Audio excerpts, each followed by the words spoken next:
សួស្តីបងប្អូនទាំងអស់គ្នានៅក្នុងវីដេអូនេះយើងបន្តពីវីដេអូមុនអញ្ចឹងសម្រាប់នៅក្នុងវីដេអូនេះដែរគឺយើងមានការងារមួយចំនួនដែលយើងត្រូវបញ្ចប់ទាក់ទងជាមួយនឹងការងារដែលយើងត្រូវរៀបប័ណ្ណពលឺបងប្អូនអញ្ចឹងជាងក៏បានរៀបចំរៀបជាបន្តបន្ទាប់បាទដល់កន្លែងខ្ពស់ហើយអញ្ចឹងក៏ជាងចាប់ផ្ដើមបាទស្វានដាក់ដែកអីតោងភ្ជាប់ពីផ្នែកខាងលើបងប្អូនបាទពីផ្នែកខាងលើចុះមកដល់ក្រោមដើម្បីយើងពង្រឹងឥដ្ឋ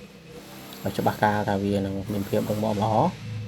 ញ្ចឹងជាងចាប់ផ្ដើមដំឡើងជាបណ្ដើទៅជារឿយហើយសម្រាប់កម្ពស់ដល់ប៉ុណ្ណេះគឺយើងចាប់ផ្ដើមដាក់រន្ទាឲ្យបងប្អូនបានមិនអាចឈរនៅនឹងទីទាបដើម្បីរៀបបានទេvìថាវាចាប់ផ្ដើមខ្ពស់ហើយអញ្ចឹងបងប្អូននឹកឃើញស្រាប់អញ្ចឹងបាទយើងធ្វើគឺយើងត្រូវការសម្អាតជាប្រចាំបងប្អូនព្រោះដោយសារអីឥដ្ឋនេះគឺมันងាយនឹងសម្អាតទេគឺយើងត្រូវការសម្អាតជាប្រចាំបាទធ្វើឲ្យជូតឲ្យស្អាតភ្លាមមកពេលដែលយើងចាប់ផ្ដើមបញ្ចូលរងគឺវាបានស្អាតងាយស្រួលសម្អាតហើយបានលឿនទៀតណាការងារហ្នឹងណាហើយបងប្អូនឃើញថាឥឡូវចិត្តចប់ហើយនេះការងាររបស់យើងឃើញថាត្រង់ជួរស្អាតបាទមានរបៀបរៀបរយបាទគឺថាអតិថិជនឬក៏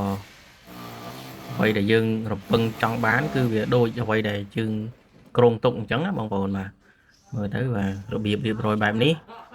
បាទយើងព្យាយាមផ្ចិតចង់ទឹកដៃបាទពីដើមទីរហូតមកដល់ចប់ទៅសមិទ្ធផលរបស់យើងមើលទៅគួរឲ្យ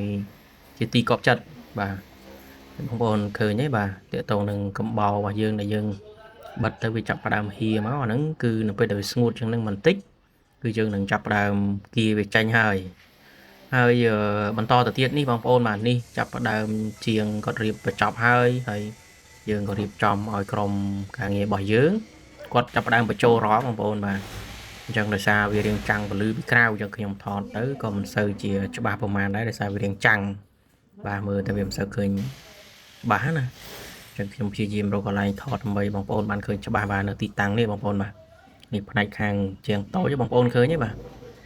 វា smooth ណាបងប្អូនបាទតាមរងតាមអីហ្នឹងគឺវា smooth នៅពេលដែលយើងបញ្ចូលរងបញ្ចូលអីរួចហើយវា smooth ស្អាតហើយយើងបញ្ចូលរងប៉ុណ្ណឹងក៏មិនទាន់រួចរាល់ដែរបងប្អូនបាទនៅជូតនៅសម្អាតបន្ថែមមួយសាពីរសាទៀតបន្ទាប់មកយើងចាប់ផ្ដើមលាបថ្នាំស្លែបងប្អូនបាទតែថ្នាំស្លែអត់ទាន់ដល់ពេលត្រូវលាបទេបាទនឹងចាំចុងក្រោយយើងសម្អាតបញ្ចប់បានយើងលាបពេលដែលវាស្ងួតមួយថ្ងៃឬក៏ពីរថ្ងៃហើយបានយើងចាប់ផ្ដើមលាបបងប្អូនបាទនេះបងប្អូនឃើញទេបាទផ្នែកខាងលើមកជួរខាងលើនោះយើងបានបញ្ចូលហើយផ្នែកខាងក្រោមនេះគឺនៅទេបាទដោយសារយើងដកឃ្លៀបន្តិចសិនបាទនេះបងប្អូនបាទកន្លែងនេះគឺខ្ញុំស៊ូមឲ្យបងប្អូនមើលឃើញទេគឺកន្លែងហ្នឹងគឺស្អាតបន្តិចហ្នឹងគឺយើងបានបញ្ចូលហើយបាទកន្លែងផ្នែកខាងក្រៅនេះនៅទេបងប្អូនបាទ